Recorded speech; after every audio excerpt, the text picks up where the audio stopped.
वज़ीर आला खैबर पख्तूनख्वा और गवर्नर की जंग में शिद्दत आ गई। गवर्नर फैसल करीम कुंडी के केपी हाउस इस्लामाबाद आने पर पाबंदी आयद। वज़ीर आला अली अमीन गंडापुर के केपी हाउस से गवर्नर की एनेक्सी का सामान बाहर निकलवा दिया। वज़ीर आला खैबर पख्तूनख्वा अली अमीन गंडापुर 3 रोज से केपी हाउस इस्लामाबाद में क़याम पजीर हैं। सूबाई काबीना की मंजूरी के बाद गवर्नर केपी की एनेक्सी खाली कराई गई है।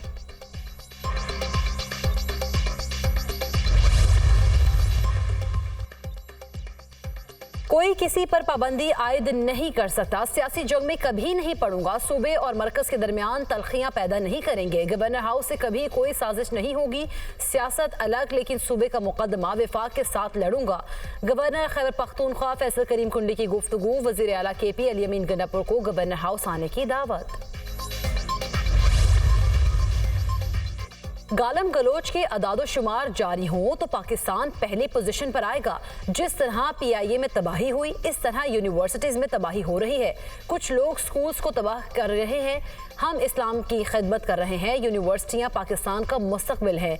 मुनज़्ज़म तरीके से पाकिस्तान के मुस्तकबिल को तबाह किया जा रहा है। मुल्क में सब कुछ आहिस्ता आहिस्ता ज़मीबोस हो रहा है। चीफ जस्टिस पाकिस्तान मुल्क भर की सरकारी यूनिवर्सिटीज़ में मुस्तकिल वाइस चांसलर की तैनातियों का केस।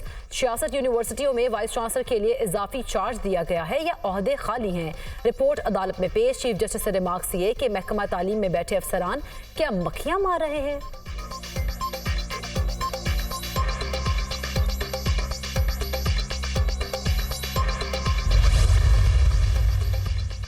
दुबई में गैर मुल्कियों की तकरीबन 400 अरब डॉलर की जायदादों का इंकशाफ। गैर मुल्कियों की जायदादों का डेटा लीक हो गया। सबसे ज्यादा जायदादें खरीदने वाले गैर मुल्कियों में भारतीय शहरी पहले नंबर पर हैं।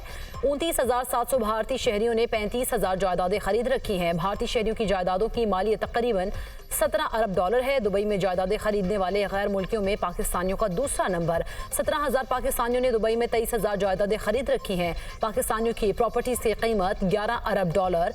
19,500 बरतानवी शहरियों की दुबई में 22,000 जायदादें। 8500 सऊदी शहरियों ने 16,000 जायदादें खरीद रखी हैं। प्रॉपर्टी लीक्स में दुनिया की कई सियासी शख्सियात, हुकूमती एहलकारों, रिटायर्ड सरकारी अफसरान के नाम शामिल। एक पुलिस चीफ, एक सिफारतकार का नाम भी शामिल।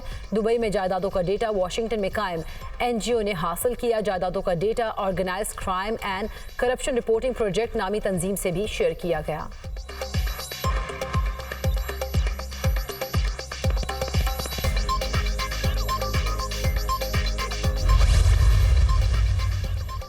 पैनामा लीक्स का क्या हुआ? जो प्रॉपर्टी लीक्स का रोला पड़ गया। नवाज शरीफ का पैनामा से कोई ताल्लुक नहीं था, उसे टारगेट कर लिया। अब प्रॉपर्टी लीक्स में क्या नया इंकशाफ हुआ है? वज़ीर दिफा ख्वाजा आसिफ का ट्वीट। कहा परवेज मुशर्रफ, शौकत अजीज, फैसल वावड़ा और बहुत से नाम पहले भी थे। ये नाम पहले भी थे और इनकारी भी नहीं थे। वारदात क्या हुई कोई बताए।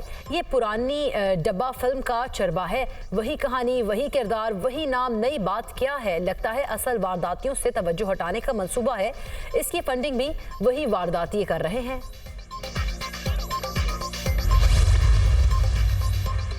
हत्या की इज्जत साबित होने पर 30 लाख रुपए जुर्माना होगा। हत्या की इज्जत कानून लाने पर सब मुत्तफिक हैं। मुतासर शहरी ट्राइब्यूनल के जरिए केस कर सकेगा। 21 दिन में 3 पेशियां होंगी। इन तारीखों में जवाब जमा कराना होगा। 180 दिनों में हत्या की इज्जत के केस को मुकम्मल करना होगा। जिस शख्स पर इल्जाम लगेगा ट्राइब्यूनल जज उसे 21 दिन की मोहलत देंगे। सूबाई वजीर अजमा बुखारी की प्रेस कॉन्फ्रेंस। कहा बेबुनियाद इल्जामात का सिलसिला बंद होना चाहिए। हत्या की इज्जत कानून का इतलाक सोशल मीडिया पर भी होगा।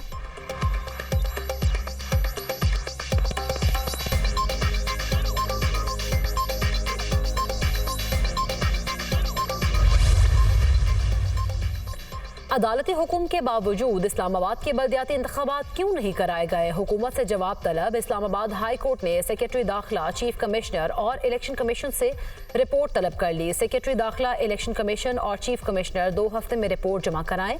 Islamabad high court justice Arbab Mohammad Tahir ने 4 सफ़ात पर मुश्तमिल तहरीरी हुक्मनामा जारी कर दिया।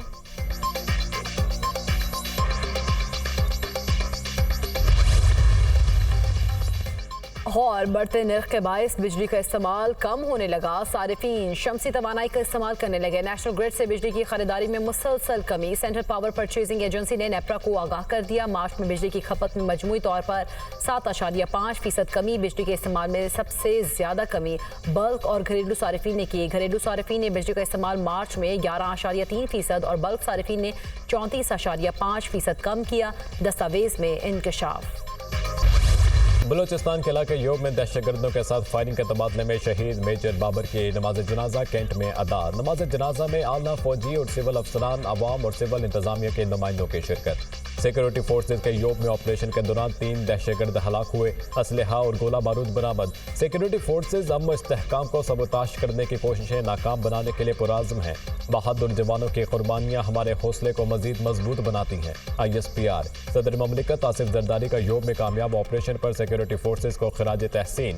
फ़राइज़ की अंजामदही के दौरान जाम शहादत नोश करने पर मेजर बाबर खान शहीद को खराज अकीदत पेश। सदर ने शहीद की बहादुरी, वतन के लिए खिदमत और जज्बे हुब्बुल वतनी को भी सराहा।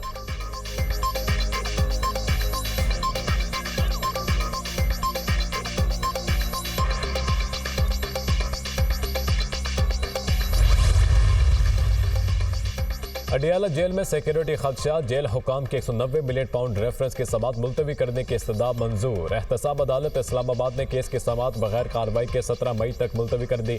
हुकूमत की रिपोर्ट के मुताबिक मियाँ वाली, DG खान, रावलपिंडी और अटक जेल को सिक्योरिटी थ्रेट्स हैं।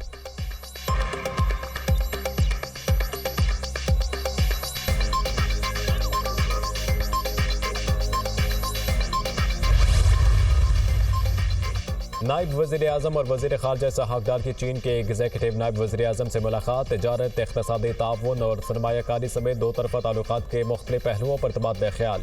खंजरा बॉर्डर क्रॉसिंग के जरिए राब्ते और वीज़े के आसान निज़ाम पर भी बातचीत। चीन के एग्जीक्यूटिव नायब वज़ीर आज़म का बाहमी खुशहाली और तरक्की के लिए CPEC मनसूबों पर तेज़ी से अमल दरामद की अहमियत का इयादा।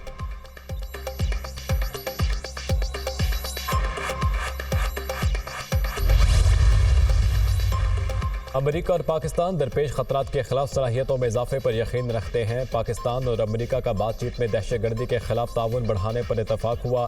अमेरिकी वजारत खारजा वेदांत पटेल ने न्यूज़ कॉन्फ्रेंस में कहा, पाकिस्तान के साथ दहशतगर्द गिरोहों और मगरबी सरहद पर तकनीकी ताउन से मुतालिक भी गुफ्तगू हुई। तर्जुमान अमेरिकी वजारत खारजा से पाक अफगान सरहदी इलाके में ड्रोन हमले पर सवाल। ड्रोन हमले से मुतालिक पेंटागन बता सकता है। अमेरिकी तर्जुमान का जवाब। मजीद कहा कि ईरान पर अमेरिकी पाबंदियां लागू हैं।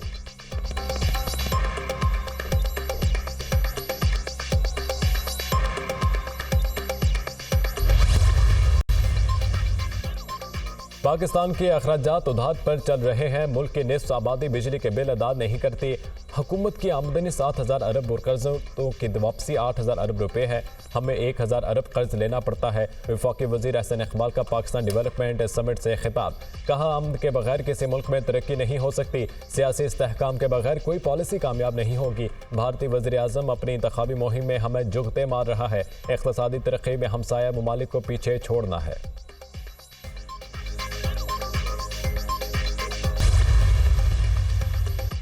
पंजाब, सिंध और बलूचिस्तान में मौसम शदीद गर्म। दादू में दर्जा हरारत 48, मिट्टी और नवाबशाह में 44 तक जाने का इम्कान। बहावलपुर में 44 और मुल्तान में 43 को छूने की पेशगोई। बलूचिस्तान में आज से 31 जुलाई तक मौसम में गर्मा की तातीलात। बलूचिस्तान के सर्द इलाकों में 22 जुलाई से 31 जुलाई तक तालीमी इदारे बंद रहेंगे। एलामिया जारी।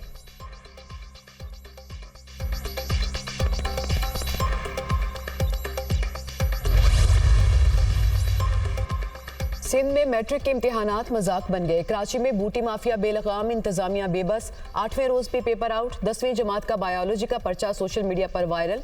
नकल माफिया ने हलशुदा पर्चा व्हाट्सएप ग्रुप्स में जारी कर दिया। अक़वाम मुत्तहिदा ने गजा में इसराइली सिफाकियत का पर्दा चाक कर दिया। गजा जंग में इसराइल ने 56% खवातीन और बच्चों को शहीद कर दिया। गजा में शहीद 35,000 में से 10,000 फ़लस्तीनियों की शनाख्त नहीं हो सकी। गजा में इसराइली मुजालिम के दौरान शहीद फ़लस्तीनियों पर रिपोर्ट जारी। हज़ारों फ़लस्तीनी लापता, जिनके जिंदा या मुर्दा होने से मुतालिक कोई खबर नहीं। इसराइल का लेबनान के शहर तायरुल हश में गाड़ी पर ड्रोन हमला। 2 शहरी जाँ बहक, मुतादिद जख्मी हो गए।